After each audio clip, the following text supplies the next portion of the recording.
Hello, Dr. James Bogash, expert in health and longevity, and today we're going to talk about GLP-1 medications versus a lifestyle program that has a little bit more protein. I've certainly made it clear I'm not a big fan of the GLP-1 medications. Principal on the list is because of the loss of lean body mass, and that's devastating towards long-term health. The other thing is for as of yet undisclosed long-term damage. We're starting to see more for the eye. Anytime you start seeing using a drug at super physiological levels, we're going to see things that we didn't anticipate, and that's what we've started seeing with some of this. But before I go on, make sure you like this video, share it with somebody you think needs the information, and subscribe to the channel. So that being said, this was a study. Average age was about 46. There were 40 people in the study. 23 people were put on GLP-1 drugs.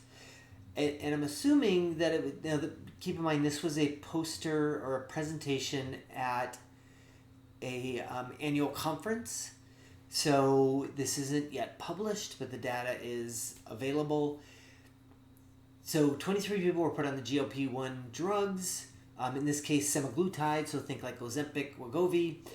And I assume they were given like the typical recommendations, which is like not much of anything. The 17 people were put on a diet and lifestyle management. The presentation again didn't go into too much of that, but one of the things we can expect, typically when we lose weight, you're going to lose some lean body mass along with that. Like we've got some muscle mass that needs to move that heavier weight. We lose some of the weight and some of the muscle mass comes off. We have seen studies where people lose weight and do not lose any lean body mass, or the loss is very small because they're making all the right choices and they're doing intensive physical like lifting, weight training along with that. That is absolutely what needs to happen with GLP-1 drugs. We're not just talking about going to the gym and doing 20 sets. We're talking about an intensive physical fitness weightlifting routine combined with increased protein. So they followed these people for 3 months, and the protein intake was really not that much different. So 75 grams of protein a day with the GLP-1 and 81 grams with the lifestyle. Neither one of those is probably high enough, just depending upon their initial body weight. So what did they find looking at this? And there's a couple pretty important tidbits with this. So and on average, when we look at the GLP-1 studies, about 40% of the weight loss, that varies depending upon the drug, is lean body mass, which is exactly, not all of that's muscle mass, but a good chunk of that is muscle mass. And like that's the one thing we want to protect. Otherwise, you lose lean body mass. And on the other side of this, it's gonna be ugly. There's nothing else to say. And we're certainly seeing that with people that go off these drugs and can't keep the weight off.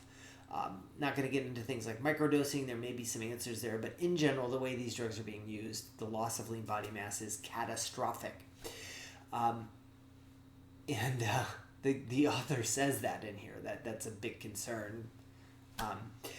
And so in the GLP-1 drugs, they lost 47.5% of 47.5% of the weight lost was lean body mass. Like, it's pretty huge. Average with weight loss, you can hit around 25 without doing a whole lot. Again, the more muscle training you put in, the smaller that number is going to get. In this study, it was 35.7%, so about 10% difference in preservation of lean body mass. Now, overall weight loss was greater. Still not fantastic. In the GLP-1 drug, they lost 6.3% of body weight.